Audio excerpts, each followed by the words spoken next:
ഇന്നത്തെ താരം മീൻ അച്ചാറാണ്. അതായത് മത്തി അച്ചാർ. നമ്മളിന്ന് മത്തി അച്ചാറിടാൻ പോവുകയാണെ.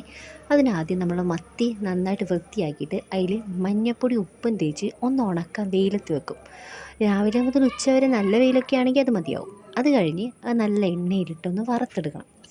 വറുത്തെടുത്ത് മാറ്റി വെച്ചിട്ട് അതേ എണ്ണയിൽ തന്നെ കുറച്ച് വെളുത്തുള്ളി, പച്ചമുളക്, അതുപോലെ ഒരു പിടി, അതിൽ കുറച്ച് കൂടിയാലും പ്രശ്നമൊന്നുമില്ല, കറിവേപ്പില അതിട്ട് നന്നായിട്ടൊന്ന് വഴറ്റിയെടുക്കണേ. അത് വഴറ്റിയെടുക്കുമ്പോഴേക്കും നമുക്ക് അതിലേക്ക് ചേർക്കാനുള്ള മസാല റെഡിയാക്കാം. അതിലോട്ട് കുറച്ച് മുളക് പൊടി, മഞ്ഞൾപ്പൊടി, ഉപ്പും ചേർക്കണം.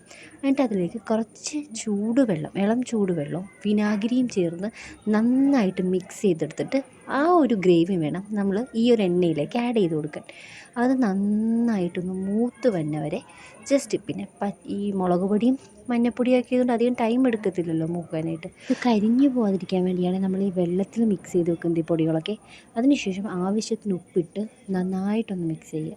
എന്നിട്ട് ജസ്റ്റ് അതൊന്ന് ചൂടായി വരുമ്പോഴേക്കും അതിലേക്ക് അരക്കപ്പ് വിനാഗിരിയും അരക്കപ്പ് ഇളം ചൂടുവെള്ളവും കൂടി മിക്സ് ചെയ്തൊന്ന് ചേർക്കണം. വിനാഗിരി ഓരോരുത്തരുടെ ഇഷ്ടത്തിന് ചേർക്കാവേ. അപ്പം അധികം വിനാഗിരിയുടെ പുളി ഇഷ്ടമല്ല എന്നുള്ളവർക്ക് അധികം ചേർക്കണ്ട.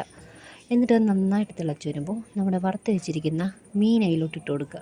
എന്നിട്ടത് നന്നായിട്ടൊന്ന് ഇളക്കുക. എന്നിട്ട് കുറച്ച് നേരം അതിൽ കിടന്ന് തിളച്ചോട്ടെ. പിന്നെ നമുക്ക് ചാറ് നമ്മുടെ ഇഷ്ടത്തിന് എടുക്കാം. അപ്പം അധികം ഗ്രേവി വേണ്ട, നല്ല തിക്കായിട്ട് എടുക്കണം എന്നുള്ളവർക്ക് അതനുസരിച്ച് വറ്റിച്ചെടുക്കാം. ഇനി അതല്ല കുറച്ച് ചാറോട് കൂടി വേണം എന്നുള്ളവർക്ക് ചാറോട് കൂടി എടുക്കാവേ. ഇങ്ങനെ പറഞ്ഞ് നമ്മുടെ മീനച്ചാറങ്ങ് റെഡിയായേ. ഈ ഒരു കഷ്ണം മതി, നമുക്ക് ഒരു കലം ചോറ് തിന്നാൻ പറ്റും.